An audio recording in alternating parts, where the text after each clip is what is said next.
وہ خوبی ہے حضور کی تمام خوبیوں کو نمایاں خوبی اور کمال سچا اور اچھا تاجر ہونے کی، اور اسی حضور پاک علیہ الصلوۃ والسلام کی امانت داری کی وجہ سے اور آپ کے صدق و سچائی کی وجہ سے کتنے ہی لوگوں نے حضور پاک علیہ السلام کے دست سے حق پرست پر ایمان قبول کیا ہے اور جنت کے حقدار ہوئے ہیں۔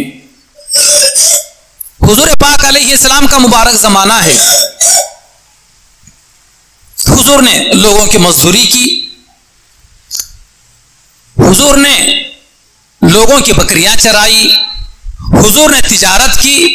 جتنے انبیاء علیہم السلام دنیا میں آئے ہیں وہ سارے کے سارے انبیاء علیہم السلام اللہ کا پیغام اللہ کے بندوں کو پہنچانے کے ساتھ ساتھ ذرائع معاش کے طور پر ہر پیغمبر نے کوئی نہ کوئی پیشہ ضرور اختیار کیا ہے، بلکہ تمام انبیاء علیہم السلام نے اللہ کا پیغام، اللہ کے احکامات اللہ کے بندوں کو پہنچانے کے ساتھ ساتھ ذرائع معاش کے لیے کوئی نہ کوئی پیشہ ضرور اختیار کیا ہے۔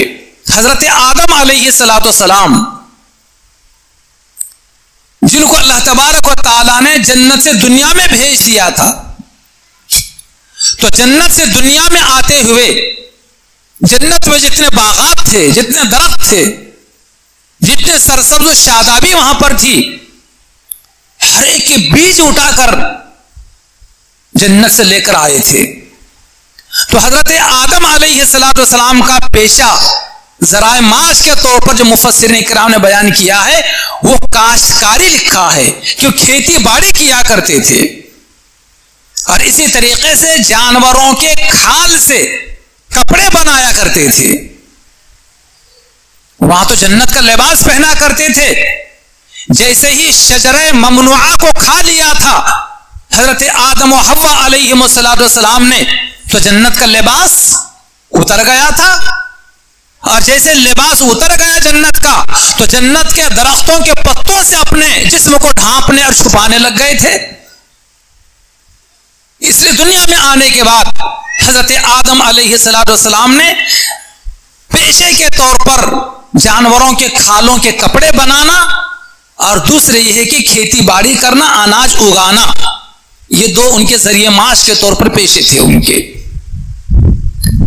حضرت صالح علیہ السلام اور حضرت ہود علیہ السلام اللہ کے پیغام کو اللہ کے بندوں تک پہنچانے کے ساتھ ساتھ تجارت کیا کرتے تھے۔ حضرت نوح علیہ السلام کتنے بڑے پیغمبر ہیں، کتنی لمبی دراز عمر انہوں نے پائی ہے، اللہ کا پیغام کئی نسلوں تک انہوں نے پہنچایا ہے، لیکن ذرائع معاش کے لیے، اپنا گھر چلانے کے لیے اپنے قوم سے کوئی اجرت نہیں مانگی، بلکہ ذریعہ معاش کے طور پر انہوں نے جو ہے بڑائی کا کام، یعنی فرنیچر کا کام کیا کرتے تھے۔ حضرت نوح علیہ السلام لکڑی کا کام کیا کرتے تھے۔ اسی طرح حضرت شعیب علیہ السلام ذریعہ معاش کے طور پر اونٹوں اور بکریوں کو، جانوروں کو پالا کرتے تھے، اور اس کے ذریعے سے مویشیوں کو بیچ کر اپنا گھر چلایا کرتے تھے۔ حضرت داؤد علیہ السلام کتنے بڑے پیغمبر ہیں۔ حضرت داؤد علیہ السلام کے لیے اللہ تبارک و تعالیٰ نے لوہے کو موم کی طرح نرم بنا دیا تھا۔ لوہا عام آدمی کوئی موڑنا چاہے تو موڑ نہیں سکتا تھا، لوہا لوہا ہوتا ہے، فولاد فولاد ہوتا ہے، لیکن جیسے ہی حضرت داؤد علیہ السلام کسی لوہے کو ہاتھ لگاتے تو ان کے ہاتھ میں آ کر لوہا موم کے نرم و نازک بن جاتا، جدھر چاہتے موڑتے، جو شکل دینا چاہے لوہے کو دے سکتے تھے۔ چنانچہ حضرت داؤد علیہ السلام اپنے زمانے کے اندر لوہے سے اوزار بنایا کرتے تھے، لوہے کو شکلیں دے دیا کرتے تھے۔ حضرت سلیمان علیہ السلام کتنے بڑے پیغمبر ہیں، حکومت کا سارا کام ان کے ذمہ رہا کرتا تھا۔ جب کبھی کوئی وقت بچ جاتا تھا تو بچے ہوئے وقت میں جو ہے ٹوکریاں بنا کر بیچتے تھے، ٹوکریاں بنا کر، اور اس کے ذریعے سے اپنا گھر چلایا کرتے تھے۔ حضرت موسیٰ علیہ السلام کتنے بڑے پیغمبر ہیں، ان کا ذرائع معاش بکریوں کو چرانا تھا، حتیٰ کہ ان کا حق مہر بھی 10 سال بکریوں کو چرانا ہی تھا۔ مصر سے ایک قبطی کو تماچا مارا تھا، دونوں آپس میں لڑ رہے تھے، سمجھانے کے باوجود سمجھنے کو تیار نہیں تھے۔ ایک دن سمجھا دیا گیا، دوبارہ پھر لڑنے کو تیار ہو گئے تھے، تو حضرت موسیٰ علیہ السلام ایک تماچا مارا تھا، صرف ایک تماچا مارنے کی وجہ سے قبطی مر گیا تھا۔ بادشاہ فرعون ان کو گرفتار کرنا چاہتا تھا، ان کو سزا دینا چاہتا تھا۔ قرآن میں اس واقعے کو بڑی تفصیل سے بیان کیا گیا ہے۔ تو موسیٰ علیہ السلام مصر چھوڑ کر مدین چلے گئے تھے۔ مدین حضرت شعیب علیہ السلام کا شہر ہے، وہاں وہ نبی بنائے گئے تھے۔ وہاں دیکھا کہ کچھ لوگ ایک کنویں کے اوپر بکریوں کو، جانوروں کو، اپنے مویشیوں کو پانی پلا رہے ہیں، اور دور جا کر ایک درخت کے سائے میں حضرت موسیٰ علیہ السلام بیٹھ گئے۔ یہاں سے دیکھا کہ 2 جوان بچیاں ہیں جو اپنے جانوروں کو روکے ہوئے ہیں اور ایک طرف منہ کر کے کھڑی ہوئی ہیں تاکہ بے پردگی نہ ہو۔ گویا کہ وہ بچیاں لوگوں کے انتظار میں تھے کہ یہ اپنے جانوروں کو پانی پلا کر چلے جائیں، پھر اپنے جانوروں کو پانی پلائیں گی۔ حضرت موسیٰ علیہ السلام قریب گئے، کنویں سے پانی بھی نکالا اور جانوروں کو پانی بھی پلا دیا ان بچیوں کے۔ یہ بچیاں روزانہ کے مقابلے میں جلدی گھر گئی، تو بوڑھے باپ نے پوچھا کہ بیٹی آج تم جلدی آ گئے ہو، کیا بات ہے کہ جانوروں کو تم نے پانی نہیں پلایا؟ تو ان بچیوں نے کہا کہ ابا حضور، ایک نوجوان ہے وہاں درخت کے نیچے بیٹھا ہوا ہے، اس نوجوان نے ہماری مدد کی، کنویں سے چٹان کو بھی ہٹایا، کنویں سے پانی بھی نکال کر ہمارے جانوروں کو پلا دیا، ہمیں کوئی محنت نہیں لگی، جلدی سے جانور ہمارے پانی پی لیے، ہم جلدی گھر آ گئے۔ جانتے ہیں کون بزرگ تھے وہ ضعیف؟ وہ بزرگ حضرت شعیب علیہ السلام تھے، اور یہ 2 بچیاں حضرت شعیب علیہ السلام کی بیٹیاں تھیں۔ ان دونوں بیٹیوں سے چونکہ بہت ضعیف تھے بیچارے، وہ پیغمبر بوڑھے ہو چکے تھے، اس ضعیف اور بوڑھے پیغمبر حضرت شعیب علیہ السلام نے بیٹیوں سے کہا کہ بیٹی جاؤ اس نوجوان کو بلا کر لاؤ۔ دونوں بیٹیاں گئیں، اور جانے کے بعد حضرت موسیٰ علیہ السلام اسی درخت کے نیچے بیٹھے ہوئے تھے، ان سے کہا کہ چلیے ہمارے ابا حضور آپ کو بلا رہے ہیں۔ چنانچہ موسیٰ علیہ السلام چلے ان کے ساتھ میں، لیکن موسیٰ علیہ السلام نے یہ کہا کہ تم میرے آگے چلنے کے بجائے میرے پیچھے چلو اور پیچھے سے راستے کی رہبری کرو۔ جانتے ہیں کیوں کہا؟ تاکہ ان کی نگاہ نہ پڑے۔ دیکھیں کتنا پیغمبر اللہ تعالیٰ کیسے ان کی حفاظت کرتے ہیں، اور کیسے اپنے قوم کے لیے وہ رہبر ہوتے ہیں۔ ان کی زندگی کا ایک عمل دوسروں کے لیے درس ہوا کرتا ہے۔ کہا کہ بیٹی تم پیچھے سے راستے کی رہبری کرو، میں آگے چلتا ہوں۔ بہرحال پیچھے سے راستہ بتا دی تھی، یہاں تک کہ گھر پہنچے۔ گھر پہنچنے کے بعد موسیٰ علیہ السلام کی اور حضرت شعیب علیہ السلام کی گفتگو ہو رہی ہے، کیسے آنا ہوا، کہاں کے ہے، کیا نام ہے، ساری گفتگو ہو رہی ہے۔ اسی دوران پردے کے پیچھے سے شعیب علیہ السلام کی بیٹی کہی تھی کہ ابا حضور آپ کو ایک امانت دار، سچے، طاقتور ایک نوجوان کی تلاش ہے، کام کرنے کے لیے ایک ملازم کی تلاش ہے، آپ اسی نوجوان کو گھر میں بکریوں کو پانی پلانے کے لیے رکھ لیجیے۔ امانت دار بھی ہے۔ کیوں امانت دار ہے؟ کہ اپنی نظروں کی حفاظت کرنے کے لیے آگے نہیں چلنے دیا ہمیں، بلکہ پیچھے کرے۔ امانت دار ہے یہ۔ اگر اس کو ملازم اپنے گھر رکھ لیا جائے تو خیانت نہیں کرے گا، طاقتور ہے۔ چونکہ بچوں نے مشاہدہ کیا تھا کہ اتنا وزنی پتھر جو کئی لوگ مل کر ہٹایا اور رکھا کرتے تھے، اکیلے موسیٰ علیہ السلام نے رکھ دیا اور ہٹا دیا۔ اور طاقتور بھی تھے، صحت مند بھی تھے، تو ساری خوبیاں جو ایک ملازم میں، نوکر میں درکار ہوتی ہیں، ان بچیوں نے گنانا شروع کیا۔ ابا حضور وہ ساری خوبیاں اس نوجوان کے اندر ہیں، اور آپ اس کو ملازم رکھ لیجئے۔ جب حضرت شعیب علیہ السلام کو اس نوجوان پر اعتماد ہوا، اطمینان ہوا، تو شعیب علیہ السلام نے کہا کہ میری 2 بیٹیاں ہیں، میری 2 بیٹیوں میں سے ایک بیٹی کا میں تم سے اس شرط کے اوپر نکاح کر کے دیتا ہوں کہ تم میری 8 سال تک بکریاں چراؤ گے۔ گویا کہ حق مہر موسیٰ علیہ السلام کا کیا طے پایا؟ حضرت شعیب علیہ السلام کی، یعنی اپنے سسر خسر صاحب کی 8 سال تک بکریاں چرانا۔ قرآن میں ہے یہ سب واقعہ۔ ساتھ میں یہ بھی فرمایا کہ اگر 8 کے بجائے 10 سال تک اگر آپ چرا لو تو یہ آپ کی طرف سے زیادہ اضافہ رہے گا وہ۔ چنانچہ موسیٰ علیہ السلام نے اس کو منظور کر لیا اور ان کا حق مہر حضرت شعیب علیہ السلام کی 8 سال یا 10 سال بکریاں چراتے ہوا۔ پھر یہ پیریڈ 8 سال کا 10 سال کا مکمل ہونے کے بعد موسیٰ علیہ السلام نے اپنی بیوی کو لے کر پھر کہاں آئے ہیں؟ مصر آ گئے ہیں۔ پھر وہ لمبا چوڑا واقعہ کے راستے میں آ رہے ہیں، بیوی حمل سے ہیں، اپنی بیوی کے لیے آگ لینے کے لیے گئے۔ کیا ہے آگے؟ پیغمبری لے کر آئے، کوہ طور پر گئے حضرت موسیٰ علیہ السلام۔ بارہ لمبا چوڑا واقعہ، بارہ میں یہ کہہ رہا تھا کہ جتنے پیغمبر دنیا میں آئے ہیں سارے کے سارے پیغمبر اللہ کا حکم، اللہ کے احکامات اپنے بندوں کو پہنچانے کے ساتھ ساتھ ذرائع معاش کے طور پر اپنا گھر چلانے کے لیے کوئی نہ کوئی پیشہ ضرور اختیار کیا ہے۔ جیسے عقائد کی، عبادات کی، نماز کی، روزے کی باتیں قرآن میں ہیں، اسی طریقے سے تجارت کے، معاملات کے، لین دین کے، ادھار کے، نقد کے، سود کے سارے احکامات بھی قرآن میں ہیں۔ اس لیے اس کو کوئی برا نہ سمجھا جائے، بلکہ جو سچا تاجر ہو، اچھی تجارت کرتا ہو، اچھی تجارت کی وجہ سے اور سچی تجارت کی وجہ سے قیامت کے دن نجات ہو سکتی ہے، اور پیغمبروں کا، صدیقین کا، شہداء کا اور صالحین کا پڑوس جنت میں تم کو نصیب ہو سکتا ہے۔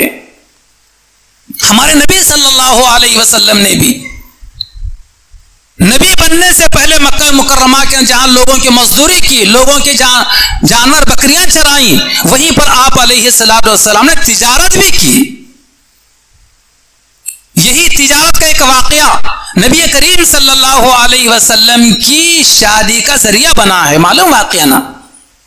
مکہ مکرمہ میں حضور پاک علیہ السلام تجارت بھی کیا کرتے تھے۔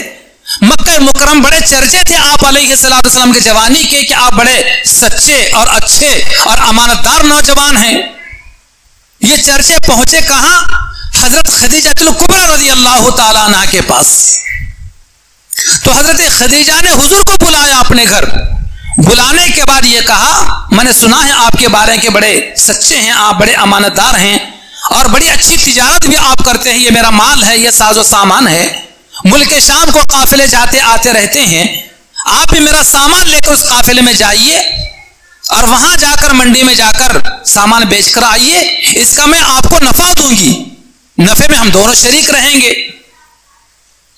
چنانچہ حضور پاک علیہ السلام گئے اور خدیجہ نے ساتھ میں یہ بھی کہا کہ میرے غلام میسرہ بھی ساتھ میں رہیں گے جو آپ کی خدمت اور مال کی حفاظت کرتے رہیں گے۔ آپ گئے منڈی میں، ملک شام میں، بازار میں دکان لگائی اور واپس آ گئے۔ آنے کے بعد جو کچھ سرمایہ بچا تھا، نفع خدیجہ کے حوالے کیا، خدیجہ نے نفع حضور پاک علیہ السلام کو آدھا دے دیا، آدھا خود رکھ لی، حضور اپنے گھر چلے گئے۔ خدیجہ نے اپنے غلام کو بلایا اور غلام کو بلانے کے بعد کہا کہ میسرہ نام تھا ان کا، میسرہ کیسے رہا ملک شام کا سفر اور تم نے محمد کو کیسے پایا صلی اللہ علیہ وسلم۔ محترم بزرگوں اور دوستوں اور عزیز نوجوانوں اور وہ بزنس کرنے والے، کاروبار کرنے والے، تجارت کرنے والے بھائیوں، کتابوں میں لکھا ہے حدیث کے کہ میسرہ حضور صلی اللہ علیہ وسلم کی خوبیوں کو، کمالات کو، تجارت کرنے کے گر کو بیان کرتے جاتے تھے، تھک جاتے تھے، لیکن حضور پاک علیہ السلام کی خوبیاں اور آپ کے پاکیزہ کمالات اور آپ کے اوصاف ختم نہیں ہوتے تھے۔ حضرت خدیجہ اتنی متاثر ہو گئی کہ ایک ضعیف بوڑھی مکہ مکرمہ کی خاتون کے ذریعے سے اپنے نکاح کا پیغام حضور پاک علیہ الصلوۃ والسلام کو بھیجا. حضور نے جواب نہیں دیا فوراً، بلکہ خاتون کے ذریعے سے کہا کہ میرے سرپرست میرے چچا ہیں، کیونکہ باپ کا پہلے انتقال ہو گیا تھا. 6 سال کی عمر میں حضور کی اماں کا بھی انتقال ہو گیا تھا. تو حضور کے سرپرست جو چچا ابو طالب تھے. میں اپنے چچا سے مشورہ کر کے بولتا ہوں. چچا کے سامنے بات رکھی. ہمارے نوجوان بچوں سے اور بچیوں سے بھی میں یہ کہوں گا، اگر کوئی ہمیں نکاح کا پیغام دے دیں، یہ ہماری کوئی بیٹیاں ہیں، اگر ہمارے بیٹی کو کوئی لڑکا کوئی نوجوان پیغام بھیجتا ہے، کوئی بری بات نہیں ہے، لیکن فوراً جواب نہیں دینا چاہیے، بلکہ میرے سرپرست میرے والدین ہیں، میرے ماں باپ ہیں، میں اپنے ماں باپ کو پوچھ کر بولتا ہوں یا ان کے سامنے بات رکھی جائے. یہ اگر راضی ہوں تو ٹھیک، میں راضی، اور یہ اگر بڑے ناراض ہوں تو پھر آپ رضامندی بھرنے کی ضرورت نہیں ہے. یہ نوجوان بچوں اور نوجوان بچیوں کے لیے سیرت طیبہ کا واقعہ درس دیتا ہے. حضور پاک علیہ السلام فرمایا کہ میں چچا سے مشورہ کر کے بولتا ہوں. چنانچہ چچا نے منظور کر لیا. پھر حضور کا نکاح خدیجہ سے ہو گیا. خدیجہ کی عمر 40 سال اور حضور کی 25 سال ہے. معلوم ہے کسی موقع پر اگر شادی کرنے میں، رشتہ طے کرنے میں دونوں میاں بیوی کسی کی عمر کم